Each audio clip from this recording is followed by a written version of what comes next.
Welcome to the Transformative Neurotherapy Podcast with your host, Dr. Heather Putney, founder and executive director of Transformative Neurotherapy. This is the place where healing happens faster. Because let's face it, your brain doesn't come with an owner's manual until now. Here, we take a holistic approach to brain health, bringing together science, mind-body harmony, and the tools you need to optimize your well-being. Whether you're a high performer, executive, athlete, longevity hacker, or just someone tired of your brain working against you, Dr. Putney is here to help you unlock your full potential. From brain fog to chronic stress, we're covering it all so you can finally experience brain health, mind harmony, and total well-being. Ready to get unstuck? Let's get started. When trust is shattered, the brain bears the weight. Neurotherapy helps restore safety, clarity, and peace. Welcome, everyone. I'm Julie Schwenzer, co-host and producer here in the studio with Dr. Heather Putney, founder and executive director of Transformative Neurotherapy. Dr. Heather, it's always great to be with you. Thank you for joining us. Thank you. So how does neurotherapy help with betrayal trauma? Yes. Before I get into that answer, or to kind of help explain that answer, let me give a little bit of background about how I got into this work and working, quite a bit with clients and with betrayal trauma. So I started out as a licensed marriage and family therapist, as a couples therapist. And in my last episode, I talked a lot about sex addiction, so more of the angle from the addict side.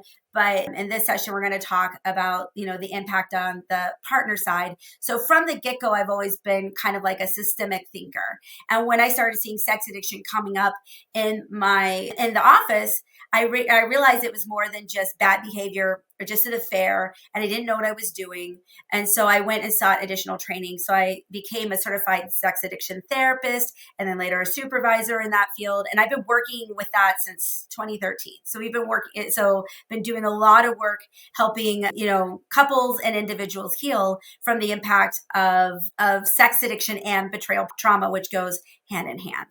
And so betrayal trauma is kind of a unique experience. It is when you find out that the person that's supposed to be your person, the person that you are supposed to trust the most, like your secure base and attachment theory.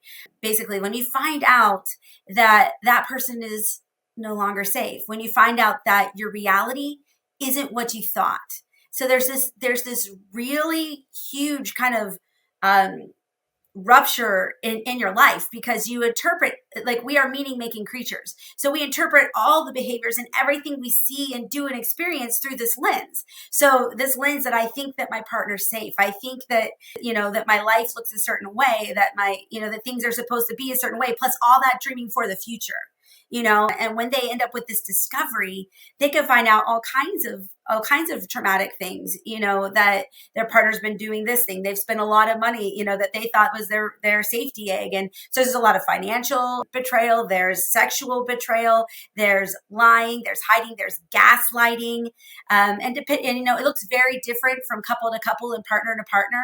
Some partners the addicts really good at hiding things, and they really are hit out of left field. They really have no idea. Some partners feel like there's something wrong, but there's a lot of gaslighting going on. There's a lot of flipping it, maybe sometimes back on the partner. We call that DARVO, which is like defend, attack, and reverse victim and offender. So there's a lot of like crazy making that can happen with the partner. So sometimes they're thinking like, I know something's wrong, something's going sideways here, but they might think it's them, especially because the addict, in trying to hide what they're doing, prevent discovery, can flip that back on them. So they're going through a lot of stress. There's a lot of crazy making. There's a lot of like my gut's telling me one thing, but then they're telling me something else, and it feels really confusing. So they can live in this kind of chronic stress state for a while, which so those clients can actually have some more chronic health conditions. You might see some autoimmune stuff. You might see fibromyalgia. You might see GI issues because they're living in this kind of like heightened state, but they don't really know what the issue is. They just know something's off. And so there's, like I said, we see just a variety of partners, but and what the story looks like. But D-Day, which is Discovery Day, it's when the smoke and mirrors collapse. It's when we realize what our true reality is. And like I said, that is incredibly jarring to all of a sudden think, the world is flat and find out the world is round and all the ramifications for that. So go ahead. Oh, and how does neurotherapy help regulate the brain's response to the shock that you were talking about to the system? Yeah. And like I mentioned before, in this situation, this is your partner's supposed to be your secure base, your attachment figure. So when this rupture happens, it's like your safety system is pulled out from underneath of you, right? So it's super jarring. And what happens is the nervous system, goes haywire. The sympathetic nervous system gets really aroused, but also the parasympathetic. You can go from super anxious to almost like depressed, collapse, can't get out of bed, back to super anxious. Like it's like everything's in chaos. So it's just super dysregulated. Partners can feel really guilty. Frequently, there's kids involved. Their ability to function reduces. They have brain fog. They're leaving their keys in the fridge and the milk, in the cupboard. And, they just, they can't show up for their kids in ways that they wanted to because they're not functioning. The brain fog is off the roof. Their nervous system is on high alert. They don't trust themselves anymore. I would say one of the worst impacts of betrayal trauma is that the partners lose that sense of trusting their gut, and their confidence in self. And one of the things that we work on a lot, both the psychotherapy and then, over time with the neurotherapy, is that kind of connection back with self and learning to trust self. So yeah, that's a really key component. So one of the things that we do with partners is to help regulate the nervous system. And neurotherapy is amazing for that. We've got vagal nerve stimulation, which regulates the vagus nerve, so that kind of helps kind of shift out of that over aroused sympathetic thing. And when people are so over aroused, we can be trying to do talk therapy, but we're in this panic state so much we can't really maybe let some of the stuff in. I'm hearing some things, but I can't let that felt sense of any kind of calmness in. And so with the neurotherapy, it really can kind of help calm them, help reduce some of the brain fog, maybe help them sleep better so they can think more clearly. I will say there's a caveat here in the sense of working closely with these partners and the referrals and the timing of doing some of this work. If the partner's still in a situation where maybe the addict's not in great recovery, or they're still in a situation where it's not entirely safe, even trying to do neurotherapy, their system's going to say, I'm not letting this in because I'm not safe yet. They're not going to let down their guard because they're really not in a safe situation.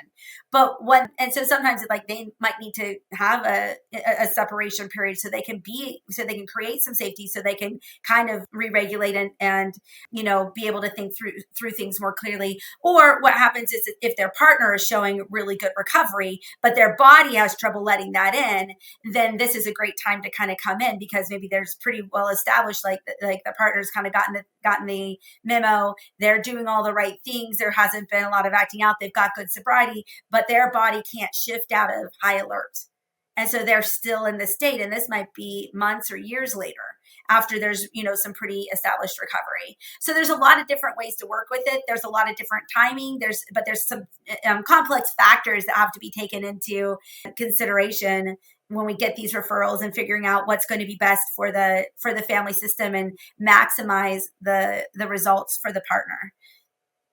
Do you see clients too that maybe they did go ahead and divorce or separate and they want to heal, so they're through neurotherapy, so they're ready for their new partner? Oh, absolutely. Not all couples stay together, in this process, of trying to heal. Not all addicts get it together. Sometimes the impact's just too much to heal. And so sometimes doing neurotherapy is part of their own self-care, and to kind of process through, the heartache, the trauma, so that doesn't carry forward. into the next relationship. So this can help them heal, kind of in any context, regardless of whether or not they, want to stay in the marriage or whether or not they want a new start and they want to, be their best selves moving forward. So Dr. Heather, could you please tell us about what the brain looks like or the brain scans at this point when you're treating someone with betrayal trauma? Yeah, there are some telltale features of trauma that we can see in the scans. Sometimes we see like a hyperactive and kind of extra energy in this like T6 area of the brain. And we can also see some dissociative features and things like that in the brain that kind of lets us see the impact of what has occurred to them. And so we can see that this is, their brain really is still reeling from what happened. What's really cool though, is that we will, do a baseline scan and do treatment. And then after, between 15 and 20 treatments and more or less, we will do a rescan and we'll compare. And it's so interesting to see like that trauma marker kind of dropping back to normal, and we're also tracking symptoms like how are you sleeping? How's your anxiety? How's your emotional regulation? And we see those numbers improving. We see them, their system kind of letting down. We also track their heart rate variability, which is that kind of coordinates with their brain, and we're kind of seeing and that helps us see more of their autonomic nervous system balance. And so we see things that kind of like are super out of balance on the sympathetic, or sometimes they're super out of balance on the depressed side, like they're parasympathetic, almost like in that collapse mode when they first come in, and so they kind of move out of that and the systems become more balanced in the scan. So I probably enjoy doing the rescans and comparisons probably even more than the baselines, because we get to see and they can see and they can maybe sometimes trust that in addition to what they're feeling,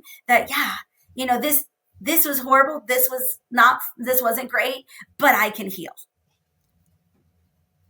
Well, that is a great way to wrap this up. Thank you so much, Dr. Heather. You took us through this healing journey of dealing with betrayal trauma, and we appreciate you. Thank you. You've been listening to the Transformative Neurotherapy Podcast with Dr. Heather Putney. Remember, your brain isn't supposed to hold you back. It's supposed to power you forward. So stop letting it crash your party and start letting it do its job.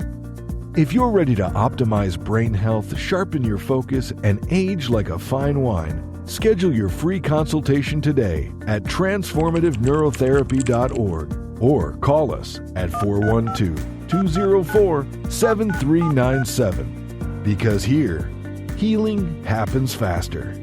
See you next time.